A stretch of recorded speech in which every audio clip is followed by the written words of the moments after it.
Hey guys, welcome back. I'm pretty sure you clicked the link, didn't you? Or you just found me in a weird coincidence and all. So today we're pretty much talking about the Shure microphones. Now I made a video about this already, but it'd be a nice update to do. And here's the reason why. The first time I was doing this video was with an analog mixer, and it wasn't using all the microphones. And so now I have the X32 rack mount, and I still have a lot more options and all. So I could add mics if I wanted to, but this is pretty much using all the Shure microphones plus this mic too and all. So, but you're pretty much hearing all of the mics. This is just kind of like for room. So you're hearing everything from the Shure, and these are really great mics. To get you started. Are they really good for recording? Not entirely, but you can make them work. And I'll show you how to make them work and all. And you don't have to have all the fancy stuff that I use. You can use Logic's like stock plugins, and you can get the same effect and all. So, but like really, like this is just a demonstration of like the PGA 7 microphone kit, and this is ideal for live sound and all. These mics are ideal for live situations and all, and I've used them in live situations and they sound fantastic and all. A really great not really cheap, but a really great alternative to have for microphones, and they're really good for studio stuff too, but you have to do a lot of fixing and all that. And so the reason why we pay more is for convenience, and that's what we're doing and all. So really great kit. It comes with a case, and it's all fantastic. Now this is kind of like a renew video, so my whole process is going to be different and all, because it's a different setup, different scenario, and I want you to take everything with a grain of salt, because what I do can be different than what you do. There's more than one way to fix a sound, and so this is just my way, my process. And yeah, and there's not a lot of videos that really talk about this microphone kit. And this is just a really great resource to see what it sounds like and all. So let's hop on the drums, and I will show you what the PGA 7 microphone kit sounds like with a room mic.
So you've already heard what it sounds like unprocessed and now processed, and the results are astounding with just these microphones. Now, can they be better? Well, of course they can, and all that. So it could come with lack of knowledge, or it could come with great knowledge, and all, or it could be just microphone choice.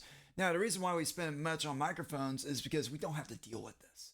We don't have to deal with this drastic EQ. We don't have to deal with mistakes in the future for production and all. It just comes to convenience and all, and that's why we spend all this money is so that way we don't have to worry about inconvenience and all. And that's why we have the X32 is for getting all the convenience we can, but also the mics have to do the work. Cable's not too much, but you want to make sure you got a good cable and not a broken cable and all. So you want to have convenience. And that's all we're doing is we're just figuring out all these different ways to make things more convenient for us and all. So right now, this is kind of like a template I have right here, and everything sounds really nice as you've heard. Now let's kind of like isolate everything and show you like what's really going on under the hood with all these. So really what I have is this. I have this Neve type of style console.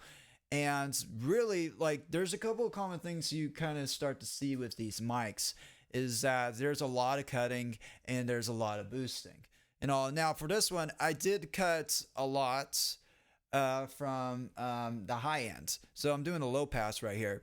And the reason why is because I don't want the microphone to pick up any of the high end information because it's a bass, so we don't need that and all. So what I'm doing also is I'm boosting up 8 kilohertz, and that's just basically free dB. It's a high shelf, and then 4.5 going up free dB with a wide frequency boost, and then another wide frequency boost. But except this is a cut. This is 810 hertz. And so I'm cutting about 8 dB. That's a lot of muddiness. That's a lot. And we want to get that clean boom. And all I'm doing is boosting 69. That's right. Got to boost 69, people. And a little bit of compression too. So this is what it sounds like with it. And it's a nice sound and all that, but we're not done yet. Now, you kind of notice I didn't do a high pass until now. Here's the reason why. It's because the high pass was way too much for what I want. Usually, I like a FUD. I like a nice low sound, but I want to not have all that extra low end. So I would do like a high pass of 20 hertz and all. So now I'm doing compression, but here's the thing. What I'm doing right here is I am basically taking information from a trick that Warren Hewitt did, which is this API trick. He was using this little API. Either it was the 550 or 560. I would always get it mixed up, but it's one of those that kind of look like a graphic EQ. And what he's basically doing is this. He is cutting about 2 dB at 120, around 120. And reason why we're cutting that and 248 is because he believes that the guitar information gets clouded with the bass, and so he's just dipping that out, and that's basically all we're doing is that compression and dipping some of that out, and this is what it sounds like. And that's a nice little FUD sound. Now, we're not done yet. This is the last one. So what I'm doing is like a 60 dB boost, a lot of boosting. We're doing a lot of coloration, and every EQ does a different thing. So right now I'm cutting out 700 and increasing the mids. And well, sorry, no, that's part of that. I'm not sure what I'm thinking and all that. So I'm decreasing 700 about like maybe 3.4, and that's all I'm doing with this. And now this is what it sounds like. And that sounds really nice right there. Really, really nice. And also, let's actually look at the toms. So the toms are doing different things and all. They're EQ different. And so, again, you kind of notice like the EQ pattern's the same. And all, like the only difference I'm doing is these high pass filters and difference of compression. But really, like the only difference we could see is the body and all that. I'm giving a little bit more 120, but it's a bell shape, and everything else kind of looks the same and all. And really, it is. So let's look at some of the examples. Like there's this tom right here. Oh, I forgot to get rid of the bass and all that. So, but the tom That sounds like a nice tom. Now here's the thing, and all that. It's even though we kind of EQ'd this, if we look at the rooms,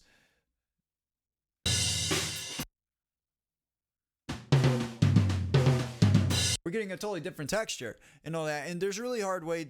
There's a hard way of not getting those. It's hard to get rid of that and all that. But we're having the fundamental of the toms.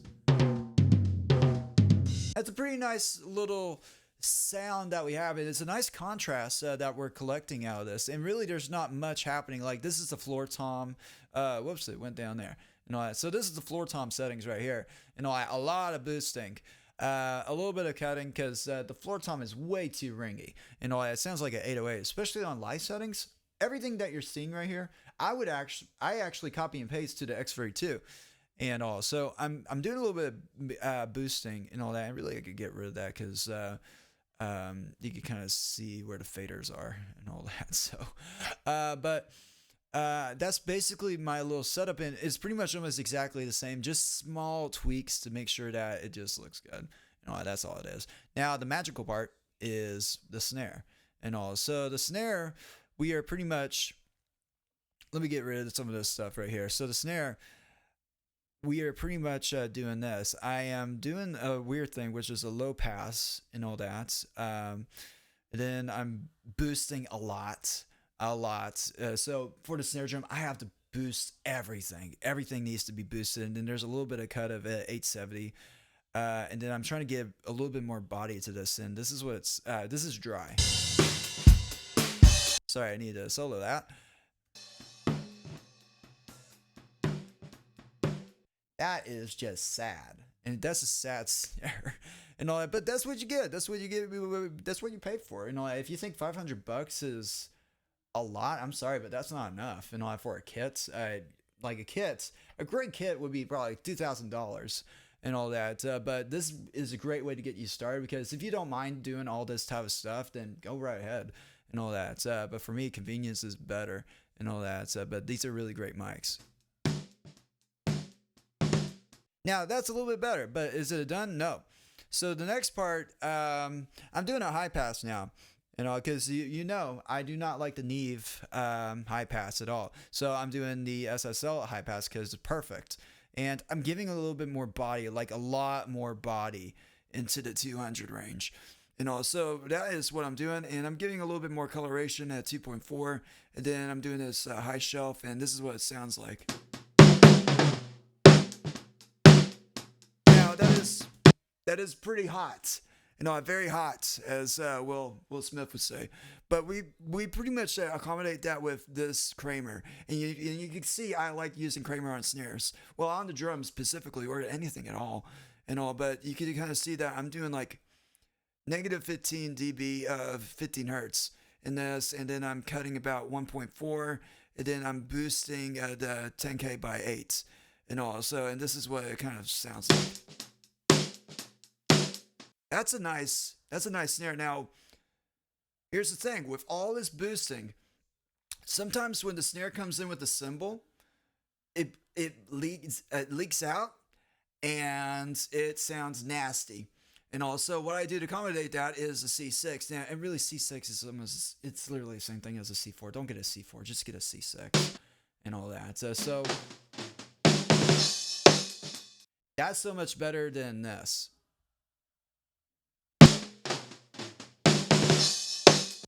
It's way too much and all because there's all these other sounds that are happening and everything layers onto each other. So even though it kind of seems a little subtle, it's so important. That is so important right there and all. And even though we got a little bit of peaking happening, that's okay because what we're going to do is in the bus, it's compressed, so we don't have to worry about any clipping. And plus, I already have a delimiter happening right over here, so nothing too bad. So off to the next one, as some people would say. So now we got the hi-hat sound. So the hi-hats this is a very interesting thing to do. Now we're hearing everything. Now this is an instrument mic and all that. So really, like I have a jazz setup, and so really with this setup, it is used with an instrument mic, and so it's supposed to be used for a tom, but this instance is used with the hi-hat. And is this the microphone I would use? No, I would actually use what was it, SMB7? That's the podcasting mic. I would actually use that one because that's really good for hi-hats and all. But also you can use SM57, that'll work too and all that. But it just depends on your preference and all that. So but this is dry. Now, here's the thing about it, and again, I'm going to an Eve, and this is where I would use a high-pass filter on this one, because I don't need any of that sub or low frequencies and all that, or some of the mids and all that. I just need that high trebly sound, and some of it's too much, so I just lower, I just go down with a low pass and all, and these are, I'm not even refreshing at all. I am doing a little bit of 5.6 or 5.5 technically. And again, you kind of know something with the mics is that I'm boosting 870. That's pretty much where I need to really go down. And then just add a little bit body 122, because really, even though we're doing this dip and all that, once we kind of boost it, it's doing some coloration and all that. And this is what the studio guys are doing. If it sounds terrible, then you know you're doing it right, because every hi-hats sound that I'm hearing from the guys, they don't sound that great. And really, if you want to make it sound great on here, well, here's the thing. It doesn't have to sound great on here. We just have something to focus on, because all the other mics are collecting that sound. So now that's not the only thing we're doing. We're also doing this tape emulation. And this is kind of like compression a little bit, but we're adding glue into it. And you kind of notice that I'm adding a little bit more saturation into this. And this is my kind of like settings that I'm going for.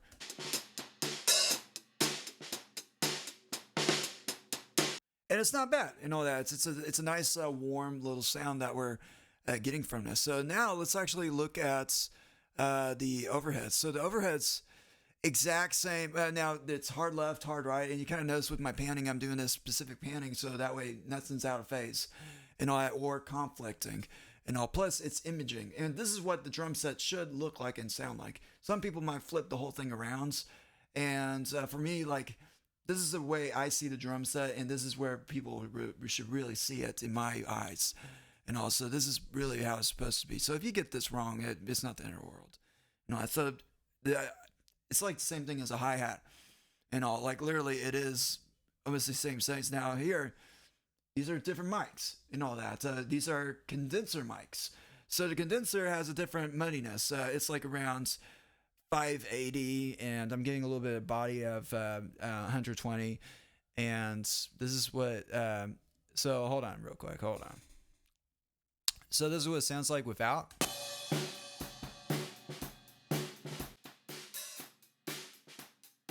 And that's with. Now, even though it sounds nasty right now, the whole collection sounds good because we don't need all that low end. We just need the information of the high end, because that's all we're picking up is the cymbals. That's what we want. Instead of micing every cymbal, because that would be expensive, we could just do overheads and they'll work. Now let's look at the room mic. So there's two ways to do a room mic and all that. So the room mic is this mic right here I'm using. But the way I recorded it, this track, I had the microphone facing this way, but you can do it two ways. So the way I just said, or you can actually have the mic facing the wall, and you can record the tones of the room that way, or the wall technically. And this way, it's facing that way. So this is what it sounds like without any of the processing. It's not bad and all that. We could probably do better recording, but that's the way it was recorded. And so this is like literally almost the same thing as what we just did with the overheads. It's just more collection of sounds. That's all it is. And then I'm doing a little bit of the compression. And all that. I could probably do the compression on that Neve style, but this is a LA 2A, and the cool thing about this one is that I got this one for free and all that. This is a free plugin you could get, and I just look it up. And there's so many different plugins that people use. People use the WAV version. People use all these different alternatives like UAD type of plugins. And the reason why I like this one is because of the this little filtering, because the Waves doesn't have this option and all that. It doesn't have like you could use external. You don't have like a high pass filter where it's like you choose not to compress the bass if you chose to use this for a bass, which you can. But I really like this one, and so many cool little options you could use with this, and it sounds pretty good for a room and all that. Oh, it sounds pretty good for a room. Oh, so anyway, now here's the weird thing about Logic is that the subgroups or just like these folders, like these summing folders, I would actually call them buses and all that, because they are buses. Because if you look here, it's all assigned to bus 1 and all that when I folded it in. So at first it was all stereo out, and then all of them are assigned to bus 1 once I just kind of like assigned them to like a folder and all that, like create a track stack. That's what it does. So here's the only thing I'm doing with this. So there's a couple of things I kind of do with this. I could either do an SSL G-Bus compressor, or I can use this thing, and I've been loving this thing. So here's the funny thing. At first I chose a preset, and I'm like, maybe I could do something else, because look, this is the original preset. Everything's different and all that. So now it's like this, and you kind of notice the only things I kind of changed were multi-track, wow, and everything else. Basically everything I changed and all. So that is what I'm doing with that. So this is without that.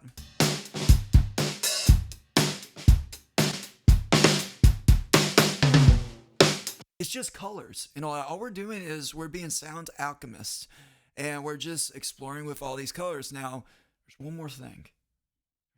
I like to tell y'all about, and there's this reverb that I love to put on. So I'm using the Abbey Road's Chambers. It's a really nice reverb. I really love the reverb, and you could change all the different characteristics you want, and also. And I really love the preset drum loops. It's Abbey Road's presets, and it's just drum loop vibes, and there's all these great guys. But you want to be careful, because sometimes some of them are good, some of them are not the greatest, because once you kind of like read interviews on some of these guys, a great example, he mentions this too, Andrew Shelps. He doesn't like presets, so whenever they ask him to do presets, he doesn't do it willy-nilly. He just tries his best, but it's he's like, don't do my presets and all that, because they're not the greatest and all. And he admits that, I'm not degrading it, but I'm just saying what he said and all that. So he used it. Okay, sidetrack. So I use the drum loops vibes because it sounds great to me. And all that. It's a great room sound. And if I want to tweak something, I always change one or two things and all that. But overall, it's a great drum sound. So just hear the reverb. And it's a nice little room. Now, there's some information in there that I don't like the sub frequency. All I want from my reverb is just a little bit more of the reaction of the mids and the highs. So what I do is I'm doing this high pass right here. And also, I'm just doing 100 high pass. I could do it with this, but nothing wrong with doing a graphic EQ. Sorry, not a graphic EQ, a channel EQ, and all that. Two different things, and also.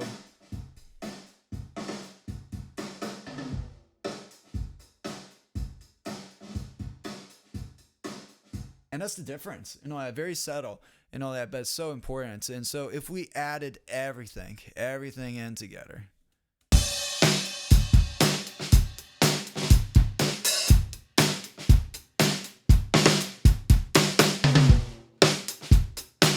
It sounds really nice.